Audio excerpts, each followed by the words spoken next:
생생하게 상생하며 YTN 라디오 생생경제. 안녕하세요. YTN 라디오 생생경제 김혜민입니다. 국내 최고령 현역 의사로 활동한 94세 한원주 선생을 TV에서 본 적이 있습니다. 요양병원에서 자기보다 어린 어르신 환자들을 돌보며 여생을 보내는 모습 자체가 기적이었고 감동이었습니다. 지난달 돌아가시기 직전까지 환자를 진료하고 자신이 일한 병원에서 영면에 들어갔습니다. 힘내, 가을이다, 사랑해 이 세 마디를 남겼는데요. 직업인으로 한 인간으로 존경을 표합니다. 처음엔 일의 능력이 중요할지 몰라도 시간이 가면 일의 태도가 무엇보다 중요합니다. 아이돌 아이린의 갑질 논란이 계속되고 있는데요. 아이린은 이 자리에 있기까지 함께 노력해주신 많은 분들의 도움이 있었는데 성숙하지 못한 행동으로 큰 상처를 드린 점 후회한다고 사과했지만 논란은 여전합니다. 2020년 10월 23일 YTN 라디오 생생경제 지금 시작합니다.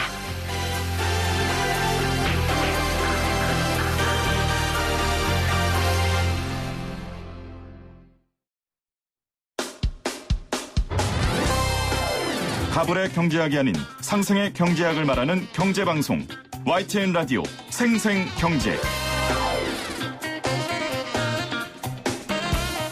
오늘 가장 뜨거운 경제 뉴스를 제일 생생하게 전해드리는 시간입니다.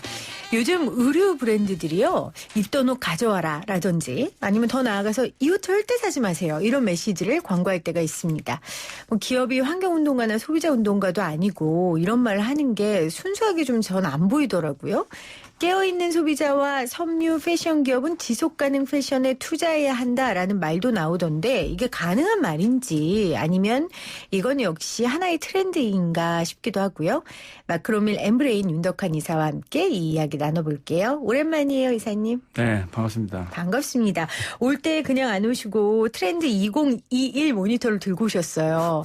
분명히 어제 트렌드 2020 모니터 주신 것 같았는데. 네, 1년 됐습니다, 벌써. 와, 코로나19로 시간이 더 빨랐던 것 같아요. 올해는 순삭이네요, 그냥. 순삭이네요. 이 책에 당연히 코로나19가 바꾼 소비 트렌드가 반영돼 있겠죠? 네. 네. 이 내용으로는 저희가 곧 모시도록 하고, 오늘 오프닝에 앞서 말씀드린 것처럼 옷 이야기를 좀 할 건데, 제가 이사님을 한 2년째 같이 방송하고 있는데, 폐할못 아니에요?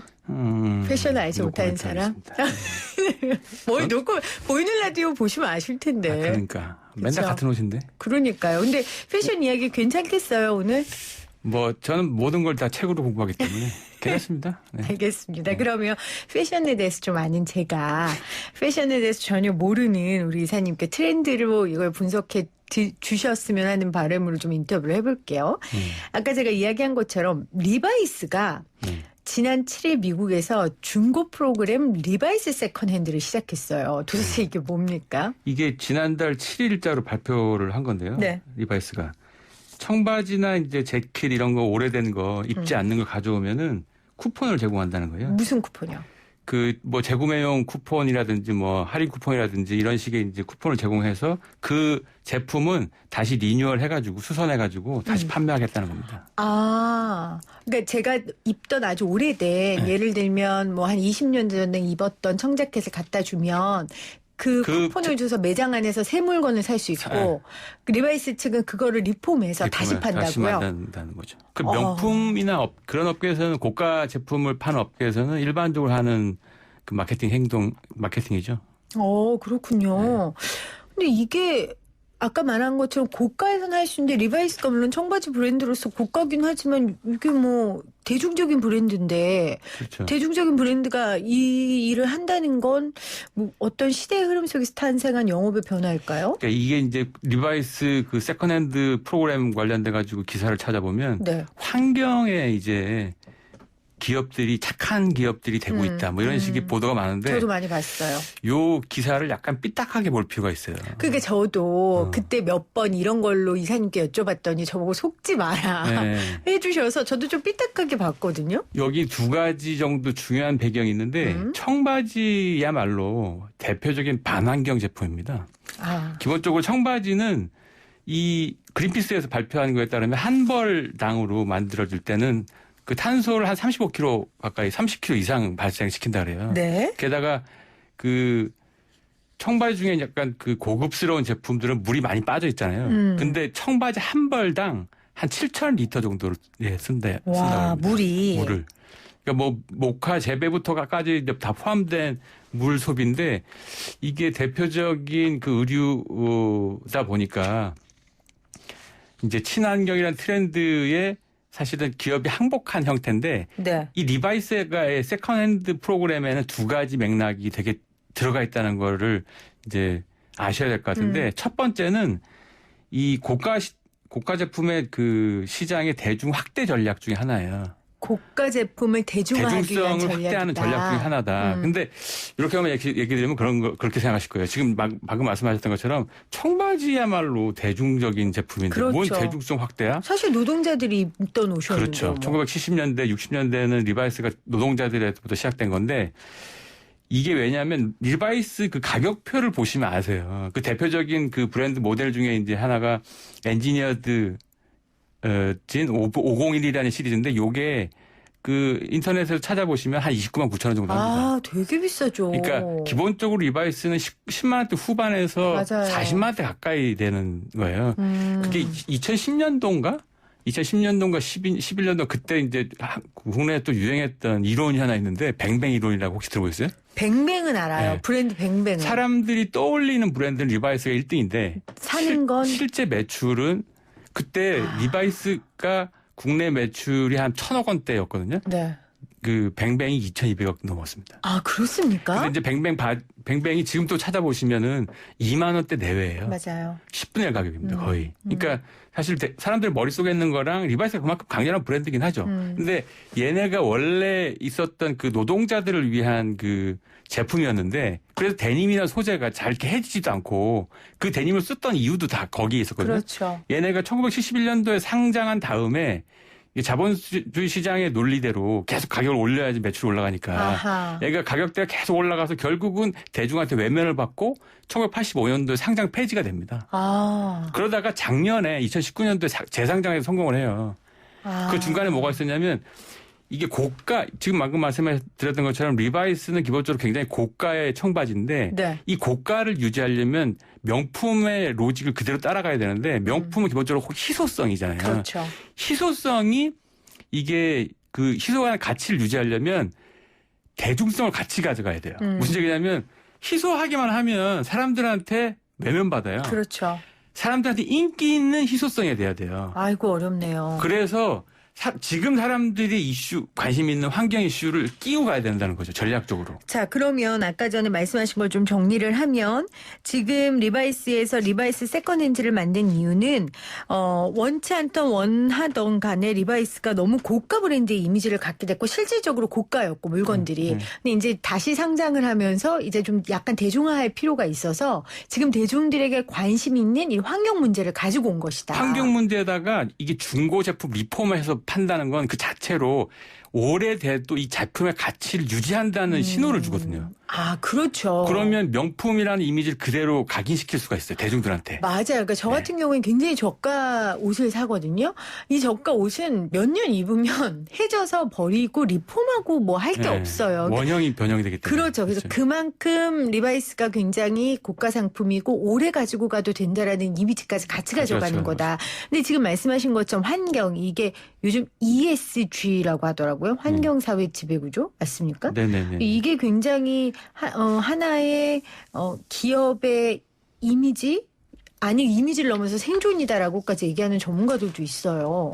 환경 이슈가 이제 뭐 올해 같은 경우에는 50일 동안 비가 오면서 이게 지금 장난 아니네 이렇게 된 거죠. 이제 피부에 와닿게 된 거죠. 재작년에는 이제 쓰레기 수거를 안 하게 되면서 눈앞에 느껴진 거랑 맞아요. 비슷하게 이제 쓰레기를 담아낼 공간이 없다는 걸 생각하면서 요거를 가장 민감하게 그 받아들이는 세대가 MZ 세대입니다. 밀레니얼하고 Z 세대라고 불리는 이 세대는 자기네들이 제일 오래 사니까 환경 이슈가 체감될 수밖에 없고 아, 그렇네요. 요 세대의 특성상 대중 소비의 중심 세대이자 미래 중심 세대니까 명품 시장이든 어떤 시장이든 간에 이 세대를 놓치면 안 되는데 이 세대가 환경 이슈를 가장 중요하게 생각한다는 거죠. 아. 얼마 전에 어디 신문에 일면에 보니까 그레타 툰베리가 그 환경운동가 2003년생. 맞아요. 그 친구가 그 우리 대통령한테 이제 공개적으로 환경 운동 관련된 이제 편지를 보냈다 그러는데 그거랑 뭐 상징적으로 보여준다고 할 수 있겠습니까? 그러니까 소비 미래 세대 이 상품들의 소비 미래 세대가 관심 갖는 게 환경 문제고 실질적으로 이 문제를 해결하는 데 앞장서는 이미지를 보이는 게 굉장히 중요하군요. 그렇죠.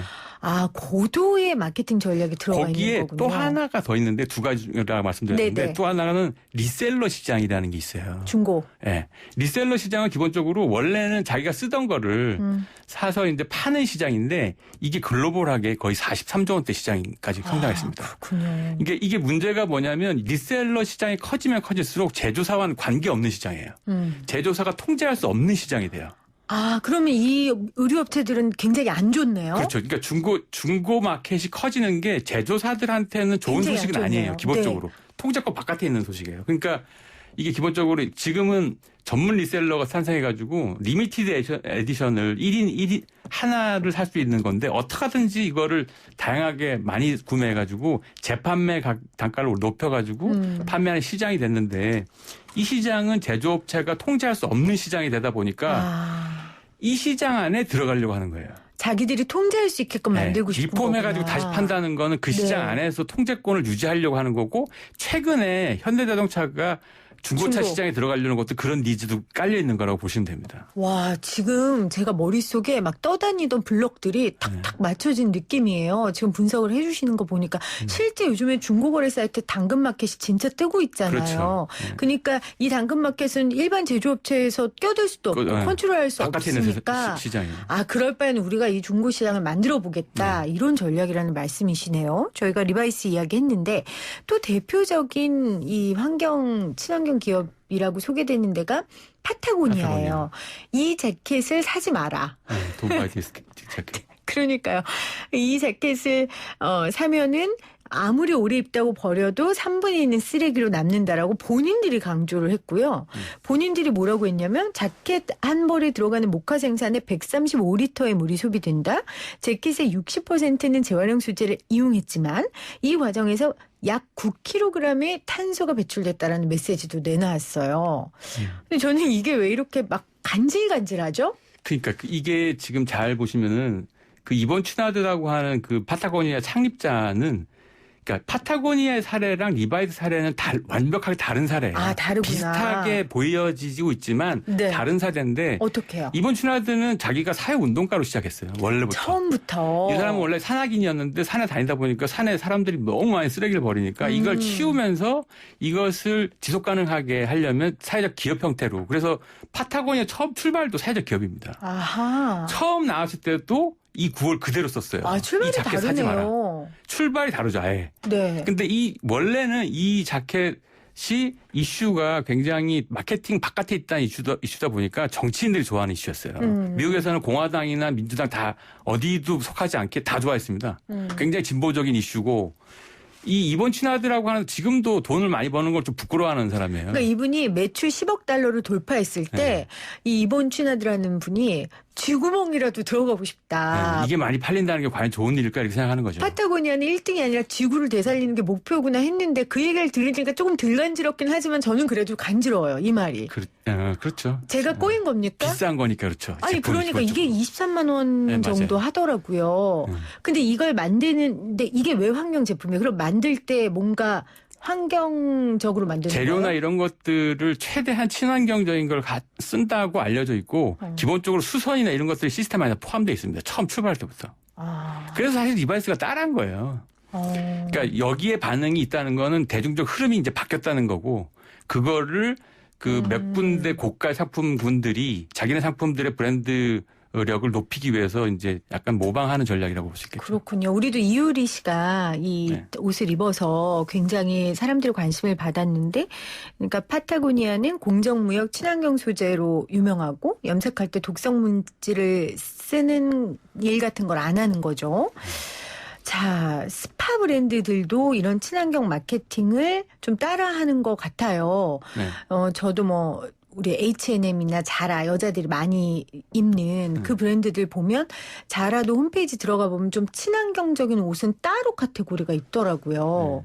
네. 특별히 요새는 어떤 브랜드가 더 잘한다라고 구분할 수 없을 정도로 대부분 다 친환경 카테고리가 다 들어가 있거나 기본 소재를 그렇게 하거나 최근에 핫한 그 패션 콜렉션에서도 뭐 재활용 섬유라든지 플라스틱 섬유를 이용해 갖고 아예 제품을 만드는 지속 가능 패션이라는 게 굉장히 중요한 키워드가 됐고 그래서 그리고 사실은 아주 일상적인 디테일이 훨씬 더 중요한데 예를 들면은 최근에 택배 같은 거 오면은 뽁뽁이가 이제 한 반 정도 없어졌어요. 종이를 이렇게 해가지고 네. 만들거나 제가 어저께 책 하나 이렇게 구매해가지고 박스를 보니까 박스 테이프도 종이로 이렇게 했더라고요. 그러니까 그건 통째로 버려도 되는 거죠.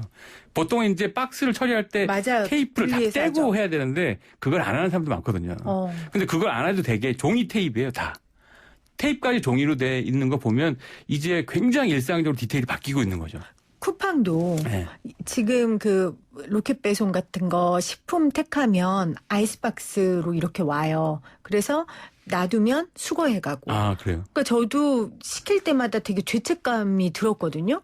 왜냐면 식품이다 보니까 이 청결함과 온도가 되게 중요하다 보니까 꽁꽁 싸매고 작은 거 시켰는데 막 이만한 박스가 오는 거예요. 그래서 죄책감이 시달렸는데. 특히 계란 이런 거 시키면 장난 아니죠. 그러니까요. 근데 이제는 소비자가 선택할 수 있겠어요. 그래서 환경을 위해서 이 주머니를 선택한다. 그럼 이렇게 오게 돼 있어요. 그러니까 정말로 이게 패션뿐만 아니라 지금 말한 택배 거기다가 화장품도 네. 예전에는 그냥 식물성 뭐 이런 것들이 다 그냥 먹는 것만이라고 생각하는데 화장품도 요즘 그게 인기죠. 화장품도 뭐 이렇게 원료 자체는 조금씩 바뀌고 있는 걸로 알고 있는데 제가 그쪽은 문외한이라. 근데 이제 화장품 병이 재활용 안 되는 병 중에 가장 대표적인 거였어요.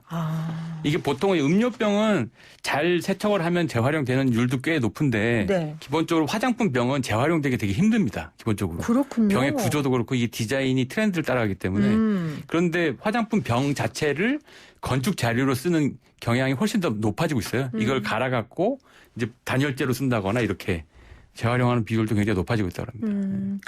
근데 뭐 이게 제가 계속 간질간질하다라고 표현한 게 이제 여러분 알아들으셨죠? 그러니까 뭔가 이걸 내가 순수하게 받아들여야 할까라는 의심이 생긴다는 이제 저만의 표현이었는데 아니 그렇다 할지라도 이렇게 지속 가능한 무언가를 만들어내는 게 시대적 숙제고 바람직한 거 아니에요? 바람직한 거죠. 그러니까 네. 사실은 그러니까 다르게 결과적으로는 비슷할 수 있는데 원인이 기본적으로 지속 가능성은 환경에 붙는 건데 기업 입장에서도 지속 가능한 기업 행위를 하려면 타겟층이 원하는 걸 맞춰가야 되잖아요. 근데 타겟층이 주로 아까 처음에 말씀드렸던 것처럼 중심 소비 세대가 MZ세대, 밀레니얼하고 Z세대가 환경 문제 굉장히 이슈에 밝고 그걸 요청하는 경향이 많다 보니까 이 중심 타겟에 맞춘 어떤 기업 행위의 일종으로 환경 문제를 이렇게 마케팅 안에 끌어놨다고 볼 수도 있겠죠. 그러니까 그분들도 위기의식을 좀 느꼈을 것 같아요. 그렇죠. 그러니까 지금 새로운 세대들이 이런 문제에 되게 관심을 갖다 보면 예를 들어 소비하는 것도 조금 금욕시 여기고 죄악시 여기고 그래서 금욕의 하나의 그 행동으로 하다 보면 본인들은 굉장히 타격을 받는 거잖아요. 그럴 바엔 우리가 트렌드를 만들어서 한번 이끌어보자. 그렇죠. 초반에 먼저 치고 나가는 게 약간 차별화 전략으로 굉장히 좋다고 하는 건 교과서에 다 나오는 얘기니까. 그러니까요. 네. 자, 우리가 리바이스 이야기하면서 아까 중고 이야기 해주셨는데 진짜로 이 중고 시장이 요즘에 굉장한 트렌드로 자리 잡고 있어요. 이건 좀 어떻게 분석할 수 있어요? 당근마켓이요? 당근마켓뿐만 아니라 중고 트렌드? 네. 중고 트렌드는 지금 굉장히 핫하긴 합니다. 기본적으로. 그렇죠. 근데 여기 대표적인 게 당근마켓인데 이게 이제 월 평균 이용자가 한 1,000만 명쯤 된대요. 지금 거의 젊은 분들은 다 다운 받아가지고 이제 활용한다고 보시면 되는데 이 당근마켓은 중고 물품들을 거래하는 건 예전에도 있었는데 왜 갑자기 난리지? 이 키워드로 보면 뭐가 달라지고 있냐면 당근마켓은 중고 상품을 직거래하는 건 똑같은데 이전과 뭐가 달라졌냐? GPS를 인증한다는 거예요. 이게 저희 책에도 보면 이제 동네 재발견이라고 하는데 네. 여기 분석하다 보면 올해 2월 달부터 1km 반경 이내 소비가 급증했습니다. 멀리 가고 쇼핑, 온라인도 늘었지만 같이 늘은 게 1km 이내에, 그러니까 슬리퍼를 신고 이렇게 동네를 가볍게 하면서 다니는 그 상권이 소비 행동이 얼뜨기 는 거랑 그다음에 관계가 있는데 당근마켓은 이전의 중고 거래랑 뭐가 다르냐면 이전에 중고 거래에 자꾸 문제가 생겼던 게 거래하세요 했는데 막상 당일에 안 나타나는데 맞아요. 알고 봤더니 이 사람이 서울 사람이 아니라 서울에서 거래를 하기로 했는데 서울 사람이 아니라 강원도 있다거나 제주도 있다거나. 근데 당근마켓은 처음에 판매자나 거래자가 등록하려면 GPS를 인증을 받아야 돼요. 실제로 거기에 거주하는 것을 자기가 입증해야 되는데 동네 거래가 활성화되는 것이 약간의 신뢰성을 담보하는 거죠. 그렇겠죠. 네. 그게 이제 당근마켓에서 가장 중요한 장점이라고 할 수 있겠습니다. 그렇네요. 네. 그리고 코로나19가 터지면서 멀리 나가는 게 그렇죠. 부담스럽고 쇼핑센터 가서 쇼핑하는 게 부담스러웠는데 그냥 슬리퍼 신고 반경. 그렇죠. 퇴근 시간에 지하철역에 딱 만나서 주고받고 끝나는 거죠. 그렇네요. 근데 가만히 생각해 보면은 IMF 때 이후에 중고 구제 물품이 엄청 인기 끌었었어요. 그렇죠. 저도 구제 가게 가서 중학교 때인가 고등학교 때인가 막 미군들이 입었다는 무슨 청바지 막 이런 거 입고 그랬는데 뭐 언제 그랬냐는 듯이 쏙 옛날 들어갔잖아요. 분이시구나, 피디님도. 그러니까 말하고 나니까. 근데 지금의 이런 중고 시장의 강세도 그렇게 곡선이 꺾일까? 아니면 말씀하신 대로 지금은 이제 하드웨어가 받쳐주고 있잖아요. 그렇죠. 뭐 스마트폰으로 한다든지 어떻게 생각하세요? 저는 이게 IMF 때도 그렇지만 지금도 사람들이 평균 소득이 떨어지고 있는 건 사실이거든요. 그렇게 보면 돈이 좀 없어졌기 때문에 중고시장 활성화된다. 이렇게 도식화하는 거에다가 플러스 예전과 다른 게 하나가 있어요. 그게 뭐냐면 비대면 상황이라는 거예요. 비대면 상황이 내년 이후까지 일상화될 가능성이 매우 큽니다. 네. 이렇게 되면 대중 소비자들의 욕구가 어떻게 되냐? 과시 욕구랑 모방 욕구가 떨어져요. 아, 그럼 실용적인 거. 저희가 이건 올해 내내 이제 물질주의 관련된 연구나 이거 비교를 해보니까 사람들이 비교해갖고 뭔가를 보여주거나 이러려는 욕구가 확 떨어진 걸 확인할 수 있었는데 이렇게 되면 어떻게 되냐? 명품 시장이나 그 고가의 그 제품 시장들이 약간 주춤합니다. 실제로 백화점 1층이 화장품 브랜드가 아니라 맞아요. 지금 다 식품 브랜드로 바뀌고 있잖아요. 그거랑 관련이 있는데 그렇게 되면 사회적 욕구가 자극해야 기본적으로 좀 더 사고 좀 더 그렇죠. 소비가 활성되는데 이게 줄어든다는 건 중고 시장과 가성비에 좀 더 포커스가 된 게 이 시장이 오래될 가능성이 매우 크다는 거죠. 아, 그러니까 코로나19 때문에 등장한 건 아닌데 아니. 코로나19 시대로 이게 정말 하나의 대세로 굳혀질 수 있다. 비대면이 일상화되면 사회적 욕구가 떨어집니다. 그렇죠. 뭐 만나야 자랑을 하죠. 그래서 과시 욕구나 뭐 모방 욕구가 떨어지면 거기에 기반한 어떤 소비 상품들은 다 약간 위축될 가능성이 매우 크다는 거죠. 아, 알겠습니다. 아, 오늘도 새로운 트렌드에 대한 분석 굉장히 인상 깊게 들었습니다. 마크로메 람브레인의 윤덕한 이사 함께했습니다. 이사님 고맙습니다. 예, 고맙습니다.